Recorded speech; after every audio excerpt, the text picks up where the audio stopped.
రాజ్యసభకు కాంగ్రెస్ పార్టీ నేత సోనియా గాంధీ నామినేషన్ దాఖలు చేశారు. రాజస్థాన్ నుంచి ఆమె తన నామినేషన్ ఫైల్ చేశారు. నామినేషన్ దాఖలు చేస్తున్న సమయంలో రాహుల్ గాంధీ, ప్రియాంక గాంధీ వాద్రా, అశోక్ గెహ్లాట్, గోవింద్ సింగ్ దోస్తాలు ఉన్నారు. ముకుందా జ్యువెలర్స్ తెలంగాణలో మొట్టమొదటి ఫ్యాక్టరీ అవుట్లెట్ మన కొత్తపేటలో ఫిబ్రవరి 14న గొప్ప శుభారంభం. రాయ్బరేలీ నుంచి ఎంపీగా 5 పర్యాయాలు ప్రాతినిధ్యం వహించిన సోనియా గాంధీ తొలిసారి రాజ్యసభ పోటీలో నిలుస్తున్నారు.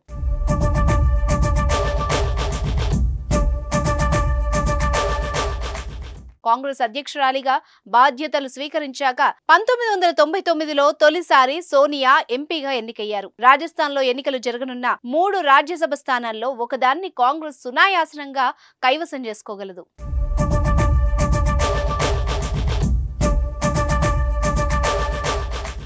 ఆరోగ్య కారణాల రీత్యా సోనియా గాంధీ ఈసారి ప్రత్యక్ష ఎన్నికలకు దూరంగా ఉండాలని నిర్ణయించుకున్నారు. దీంతో ఆమెను రాజ్యసభకు ఎంపిక చేయాలని పార్టీ నిర్ణయించింది.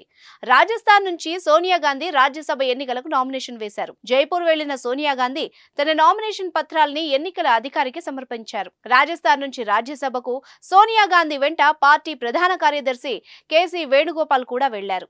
ప్రియాంక గాంధీ ఈసారి రాయ్బరేలీ నుంచి పోటీ చేసే అవకాశాలున్నాయి. రాజస్థాన్ లో సోనియా గాంధీ నామినేషన్ దాఖలు చేయనుండటంతో భారత్ జోడో న్యాయ యాత్రకు రాహుల్ గాంధీ విరామం ప్రకటించారు.